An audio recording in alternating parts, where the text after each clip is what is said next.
Spirito Santo. Amen. Questo intendo richiamare al mio cuore e per questo voglio riprendere speranza. Le grazie del Signore non sono finite, non sono esaurite le sue misericordie.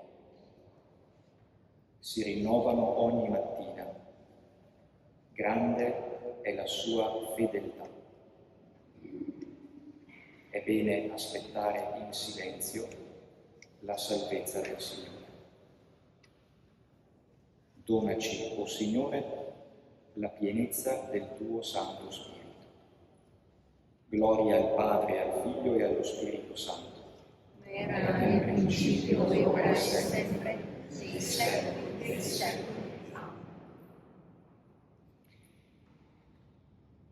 Un cordiale benvenuto a tutti e a tutte in questo santuario bellissimo, in questa basilica che ci ospita, che ci impegna a guardare in alto, svetta questa statua bellissima della Vergine che ci invita proprio ad alzare gli occhi e a fare quello che siamo stati invitati a volgere lo sguardo all'inizio di questa giornata, cioè affidare il tutto a Maria, a lei che ci ha guidato in quest'anno, a lei vogliamo condurre proprio gli ultimi minuti di questo anno insieme come monastero. Viviamo questo capitolo locale all'interno del tempo santo del Giubileo. Allora la domanda che sorge spontanea a questo punto è: che cos'è questo Giubileo? Immagino che tutti noi abbiamo cercato almeno nel nostro piccolo di fare una ricerca a riguardo. Comunque, visto che c'è anche l'opportunità, cerchiamo di fissare alcuni punti di questo evento, di questa sosta importantissima nella fede della Chiesa. Allora, nella tradizione cattolica il Giubileo è un evento, è l'anno della remissione dei peccati, è l'anno della riconciliazione, è l'anno della conversione.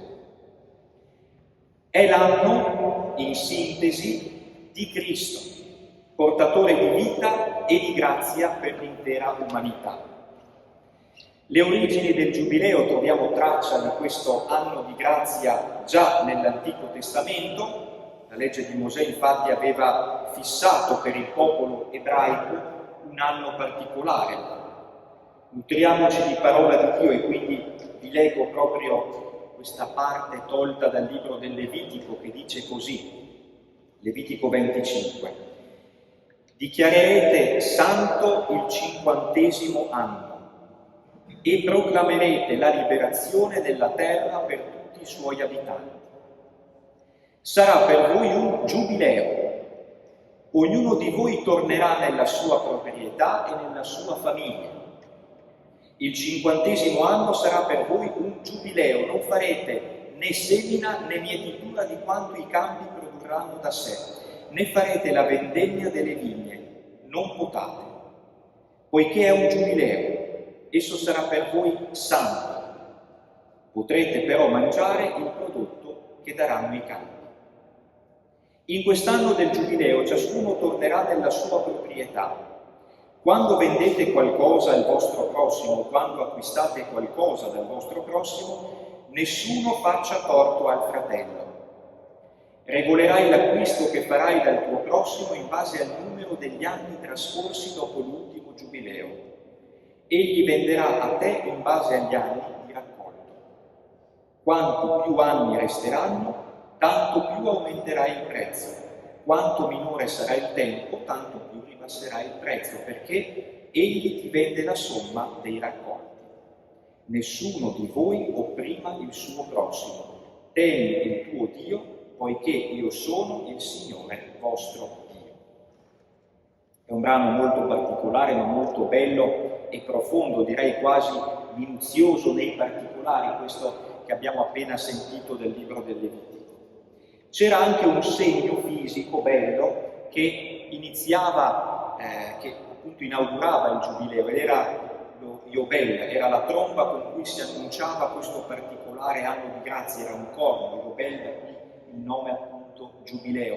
Io ho impressa in questo momento un'immagine, non so se ricordate, ma quando c'è stata l'apertura della Porta Santa nel 2000, proprio nell'atrio della Basilica Vaticana, hanno fatto risuonare anche questa nota prolungata dello Iobel come simbolo di apertura e di inizio dell'anno santo.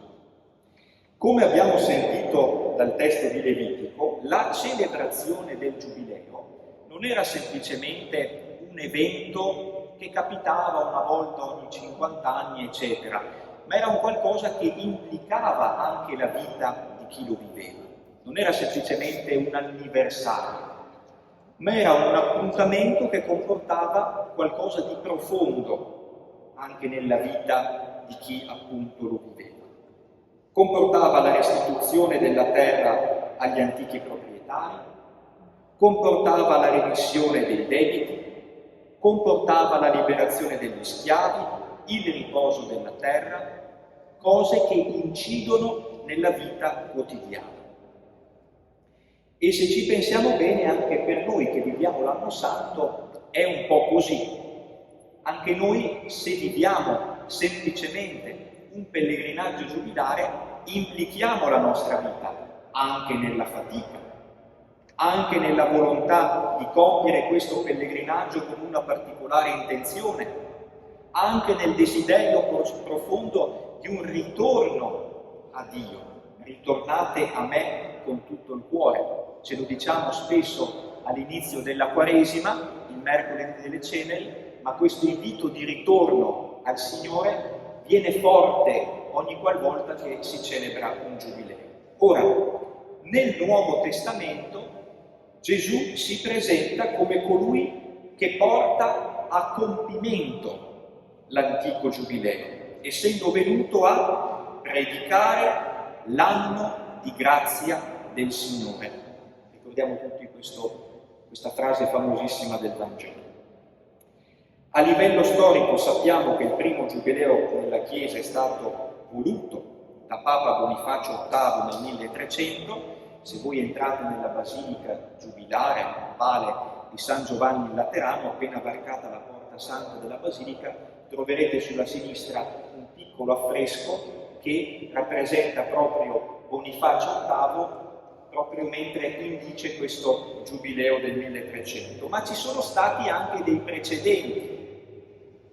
Infatti, se voi andate all'Aquila, vi dicono no, i fautori del primo Giubileo siamo noi, con la perdonanza celestiniana del 1294, perdonanza che si ripete ogni anno tra il 28 e il 29 agosto. Qualche anno fa anche Papa Francesco è andato ad aprire la Porta Santa della Basilica di Colle Maggio. Ma se noi andiamo ancora un po' più indietro, come non dimenticare nel 1216 la famosa indulgenza legata alla porziungola, voluta da San Francesco. A lui interessavano le anime, ricordiamo tutti l'antica frase, ma sempre nuova e bella, che viene riproposta ogni anno tra il 1 e il 2 agosto, no? Voglio portarvi tutti in paradiso. Da qui si capisce anche che cosa stava più a cuore al poverello di Assisi, no? La volontà che tutti potessero sperimentare la grandezza della misericordia del Signore che riabilita ad una relazione piena con Lui. Il Giubileo allora, in quanto anno santo, ci chiama tutti alla santità. E penso che questa sia la missione più grande di ciascuno che vive l'anno santo. Vivere ed essere chiamati alla santità. È un evento, il Giubileo, un anno di grazia per consolidare la fede, per rafforzarla. Un po' come diceva prima Cristina, no? Vieni a Venezia e rafforzi la tua fede. Un anno per favorire le opere di carità fraterna, per riscoprire il grande nome di Dio, che è amore, e che ci chiama a questa carità, per richiamare noi tutti ad una più coerente testimonianza di fede. Noi monaci Wi-Fi diremo ricordare le nostre origini, ricordare chi siamo, ricordare che noi siamo anzitutto unificati in Cristo. Siamo una cosa sola con Lui e in Lui. E quindi quando nella nostra vita ci sono delle parentesi che non testimoniano questa nostra appartenenza piena al Signore, un piccolo campanello d'allarme dovrebbe suonare. Ora l'anno santo ci ricolloca all'interno di questa dimensione, di questa chiamata alla santità. Il Giubileo è caratterizzato anche dal pellegrinaggio. Tanti di noi magari nel corso di quest'anno hanno già compiuto un pellegrinaggio a Roma, ma il pellegrinaggio in sé comporta anche l'elemento della fatica. Io non posso dire di fare un pellegrinaggio a Roma se l'unico tratto che faccio è quello che mi separa dall'inizio del colonnato del Bernini fino alla Porta Santa. Questo non è un pellegrinaggio, okay? C'è magari qualcosa insieme, ma deve essere coltivato, deve essere portato avanti. Il pellegrinaggio porta anche l'elemento della fatica. Parlo ad esempio per i veronesi che forse conoscono meglio questo tipo di esperienza, ma quando io decido di raggiungere il santuario della Madonna della Corona, che è proprio lì attaccato alle montagne, io posso salire da Brentino, da sotto c'è questa enorme scalinata che ci porta fino al santuario e lì c'è già un po' di fatica. Posso decidere di partire da Verona attraverso qualche sentiero, qualche pista ciclabile per poi giungere a Brentino e salire a piedi, aggiungo l'elemento della fatica, oppure posso dire, beh insomma, facciamo le cose simboliche, giochiamo a ribasso, scendiamo da Spiazzi e quindi c'è la discesa, poi non c'è neanche la fatica della salita perché c'è la navetta che ti riporta su, quindi attraversare il colonnato del Bernini e andare alla Porta Santa è un po' come scendere da Spiazzi. Questo per usare un'immagine. Invece, perché è importante l'elemento della fatica? Perché chi ha fatto un'esperienza di questo tipo sa che durante il pellegrinaggio uno, se vive dei momenti anche di solitudine e di silenzio, pensa, comincia a guardare dentro di sé, guarda la sua vita. Il cammino aiuta molto ad entrare dentro, a guardare che cosa c'è nel profondo del cuore. E non è un caso che proprio il pellegrinaggio in sé, per ciascuno, può portare anche ad un cambiamento di vita. La fatica del pellegrinaggio può evidenziare alcune lacune anche del nostro rapporto con il Signore, del nostro vivere la fede, e ci porta quindi ad un desiderio grande di conversione. Ora, ci sono varie esperienze di cammini di questo tipo nella Scrittura. Io voglio donarvi oggi semplicemente due esperienze che riguardano la vita di Abramo. La prima legata alla sua vocazione, Genesi 12. La seconda legata forse ad un cammino, ad un pellegrinaggio per Abramo molto sofferto, Genesi 22. Il Signore disse ad Abramo: vattene dalla tua terra, dalla tua parentela e dalla casa di tuo padre, verso la terra che io ti indicherò. Farò di te una grande nazione e ti benedirò, e renderò grande il tuo nome e possa tu essere una benedizione. Benedirò coloro che ti benediranno e coloro che ti malediranno maledirò, e in te saranno benedette tutte le famiglie della terra. Allora Abram partì come gli aveva ordinato il Signore, e con lui partì Lot. Abram aveva 75 anni quando lasciò Canaan. Abram prese la moglie Sarai e Lot, figlio di suo fratello, e tutti i beni che avevano acquistati in Canaan e tutte le persone che gli si erano procurate, e si incamminarono verso la terra di Canaan. Arrivarono nella terra di Canaan e Abram la attraversò fino alla località di Sichem, presso la quercia di More. Nella terra si trovavano allora i Cananei. Il Signore apparve ad Abram e gli disse: alla tua discendenza io darò questa terra. Allora Abram costruì in quel luogo un altare al Signore che gli era apparso. Di là passò sulle montagne a oriente di Betel e piantò la tenda, avendo Betel ad occidente ed Ai ad oriente. Lì costruì un altare al Signore e invocò il nome del Signore. Poi Abram levò la tenda per andare ad accamparsi nel Negev. Questa prima esperienza di pellegrinaggio, chiamiamola così, che Abram fa, è un'esperienza faticosa, non data dall'età di Abramo, 75 anni, anche se questo ha già un elemento di fatica. Finché si è giovani si è disposti ai cambiamenti. Quando si è più avanti con gli anni, i cambiamenti cominciano a pesare e si fanno sentire. Io parlo per la categoria che mi riguarda: quando ad un sacerdote viene chiesto di cambiare parrocchia a 30 anni è un conto. Quando gli viene chiesto questo cambiamento magari a 60, 65 anni è un'altra cosa. Ricominciare a 30 anni è un conto, ricominciare a 60 è un'altra cosa, lo sappiamo.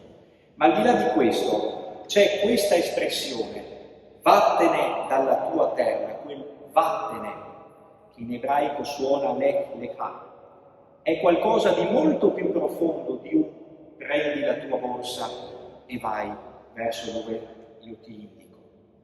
È un uscire da se stessi, dalle proprie resistenze, da quei paletti interiori che ci poniamo. È un'espropriazione dalla propria anima per darla in mano totalmente a Dio. Questa è l'esperienza di fede che viene chiesta ad Abramo. Il primo pellegrinaggio che Abramo deve compiere è quello dall'io a Dio, che è la parte più difficile, che è la parte più complessa per ciascuno di noi. Perché noi, lo sappiamo, amiamo avere il timone in mano, amiamo essere al volante. E qui Abramo riceve questa prima chiamata, che è un esercizio grandissimo di umiltà. Esci prima di tutto da te stesso, esci prima di tutto dalle tue resistenze, per abbracciare totalmente quello che io ti sto chiedendo. Mi piace questo inciso di Genesi che insiste, e solo a questo punto possiamo capire la portata di questa frase, dopo che abbiamo capito il significato profondo di questo vattene. Quando in Genesi si dice Abram aveva 75 anni, neanche l'età ti ferma quando Dio ti chiama. Non puoi dire di no a Dio per ragioni anagrafiche. Non puoi rifiutare la chiamata alla conversione basandoti sulla tua carta d'identità. Ma ogni momento della vita è un momento idoneo per accogliere la chiamata del Signore che ti chiama a partire, ad andare a compiere un pellegrinaggio fuori di te per accogliere Lui. È un pellegrinaggio di speranza, quello che Abramo fa verso la terra indicatagli da Dio. Tutti i pellegrinaggi sono pellegrinaggi di speranza. La prima è la speranza di arrivare, quando si comincia magari uno poi dice c'è la fatica, eccetera, eccetera. Speriamo di arrivare. Ma la speranza vera è quella che il pellegrinaggio porta con sé, riguarda la conversione, cioè il cambiare direzione, come ha fatto Abramo, da noi stessi verso Dio, che ci chiama a questo grande cammino. Ma vi dicevo, c'è un altro pellegrinaggio, forse più duro, che Abramo è chiamato a compiere, che è quello che riguarda anche suo figlio, quel figlio tanto desiderato, Isacco.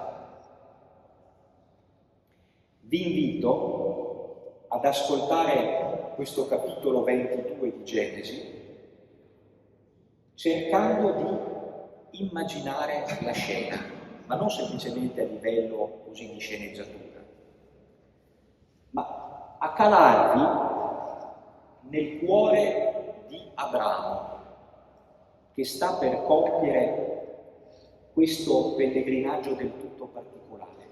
Poi, per meglio fare questa composizione di nuovo, ci aiuteremo anche da un padre della Chiesa che con molta finezza e anche con uno stile un po' particolare è riuscito ad entrare dentro proprio il cuore di Abramo e a snocciolarcelo davanti per farci vedere quello che c'era dentro questo cuore mentre stava compiendo questo cammino.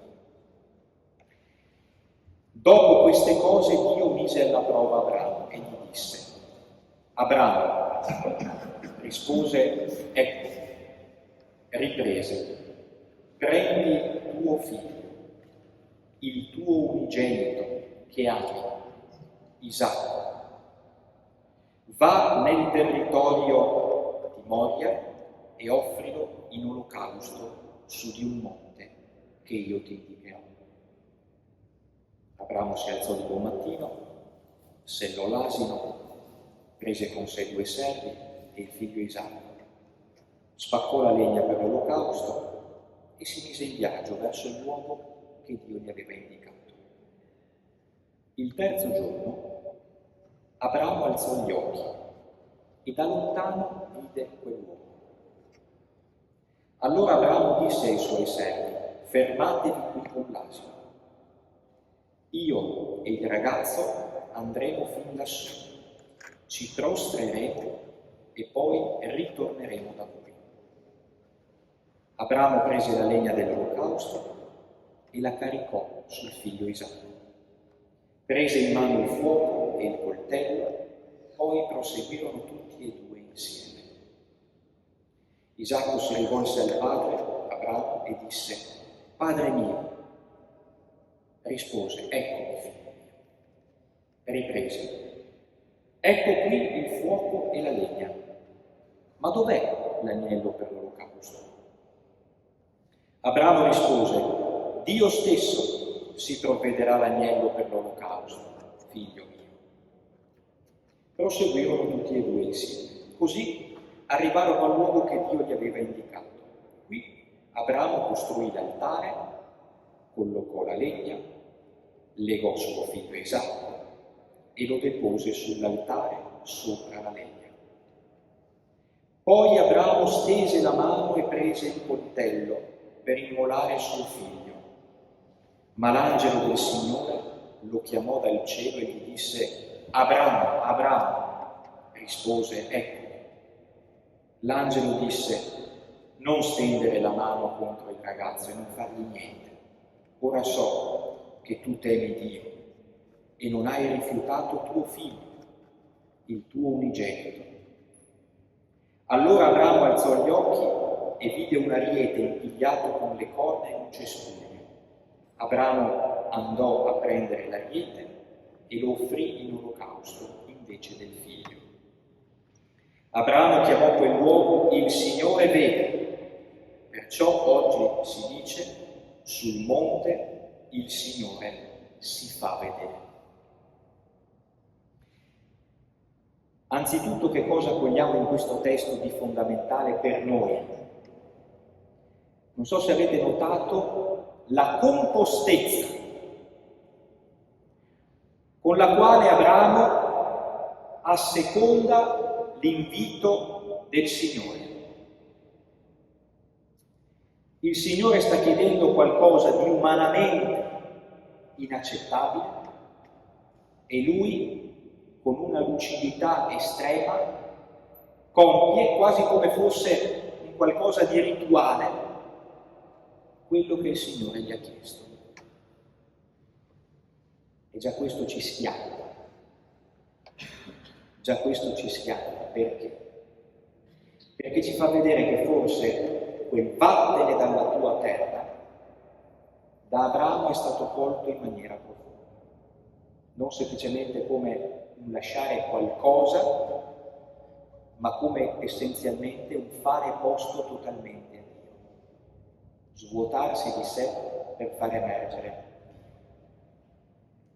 La seconda cosa che colpisce, ci sono degli elementi all'interno di questo brano che ci fanno capire il senso del cammino, del pellegrinaggio di Abramo. Un pellegrinaggio un po' particolare perché non aveva delle buonissime prospettive.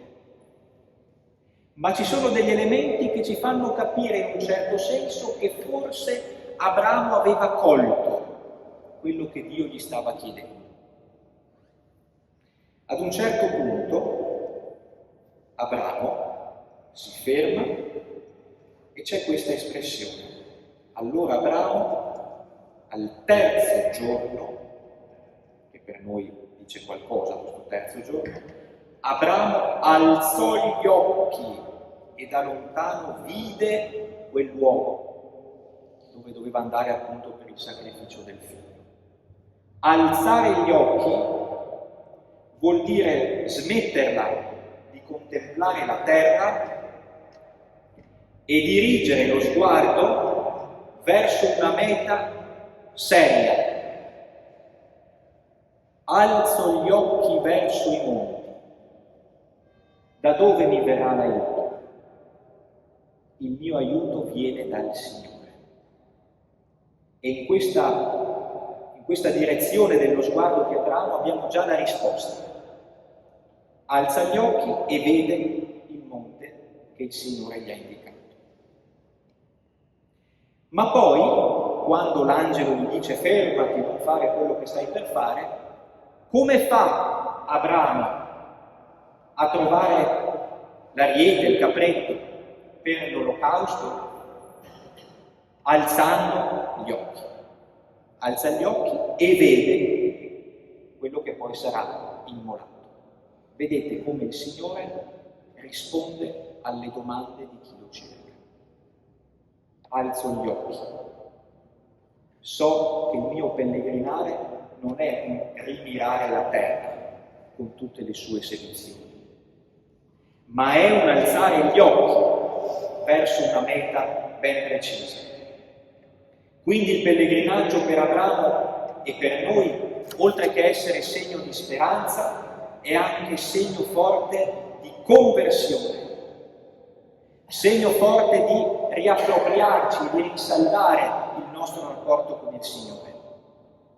Dicevo, c'è qualcuno di molto autorevole che ha cercato di scrutare il cuore di Abramo. Romano il Melode, diacono che ha svolto attività di predicatore e cantore a Costantinopoli durante il regno di Giustiniano, ha scritto una serie di inni a tratti poetici, lirico-drammatici, una sorta di omelie in versi accompagnati da melodie e canti, raccolti in 2 volumetti dal titolo Contachia, che significa appunto inni, canti. E in questa maniera poetica Romano il Melode cerca di guardare oltre l'apparenza di un testo e di scrutare proprio il cuore di Abramo. Ve ne leggo proprio qualche estratto che va a concludere questa riflessione, nella speranza che qualcuno di voi voglia approfondire questo tema ed andare proprio a cercare per intero questo brano di Romano il Melode. È un osservatore esterno che guarda Abramo. Se ti guardo salire il monte, vecchio come sei, io che sono giovane, vorrei imitarti, ma sento i piedi intorpidirsi. Lo spirito è pronto, infatti, però la carne è debole. Fatti coraggio, anima mia, contemplando Abramo deporre oggi la vecchiaia e ringiovanire. I suoi piedi erano stanchi, ma vigorosa era l'anima. Non conosceva il luogo, eppure andava lasciandosi guidare da chi l'aveva amato. Poi lo sguardo si sposta ed è Abramo che parla. Qui è come se ci fosse il cuore di Abramo che muove la bocca ed esprime quello che c'è al suo interno. Chi mi vedrà uccidere mio figlio? Che cosa penserà che io sia? Un pazzo, ahimè, uno uscito di segno. E chi ne sentirà parlare crederà che la mia vecchiaia deliri. Come posso distruggere con le mie stesse mani chi speravo mi avrebbe chiuso gli occhi con le sue dita? Colui che sciolsi dalle fasce, come potrò legarlo e ucciderlo? Quel bimbetto che vedo sgambettare, io ti ringrazio per avermelo dato. Quel figlio che amorevolmente ho allevato, io non posso ucciderlo, poiché solo è buono il Salvatore delle anime nostre. E poi c'è un combattimento interiore sempre di Abramo, che recita così: allontana da me questo momento, io prendo tra le braccia il frutto così sofferto del mio ventre e voglio saziarmene. Se chi ti ha chiamato vuole sacrifici, accetti un ariete.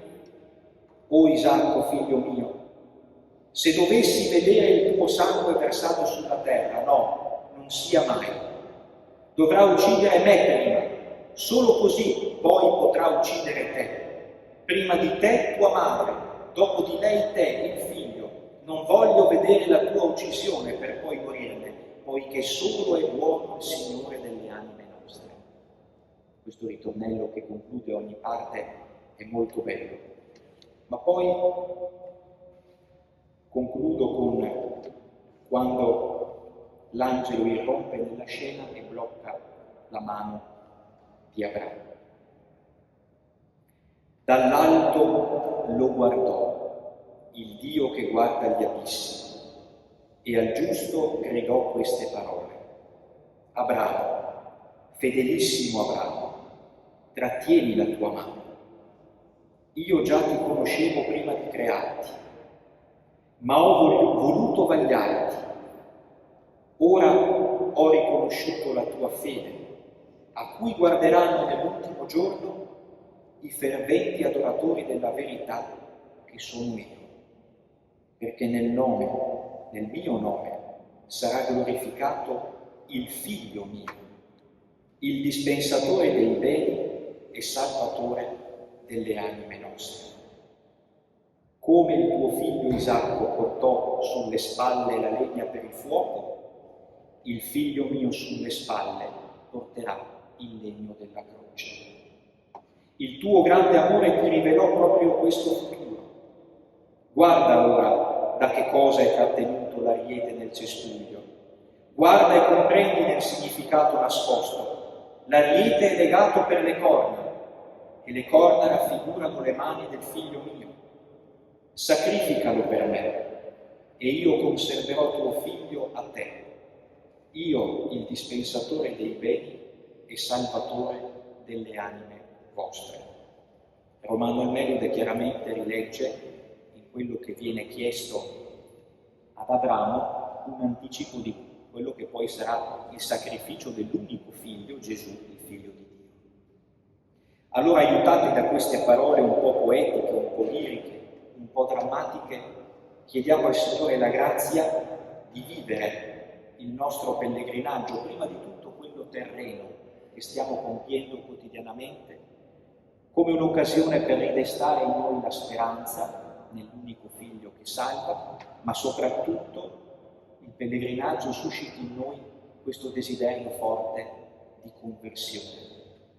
Cambiare rotta, girare il nostro sguardo verso l'alto, verso il Signore che chiama, che libera, che salva.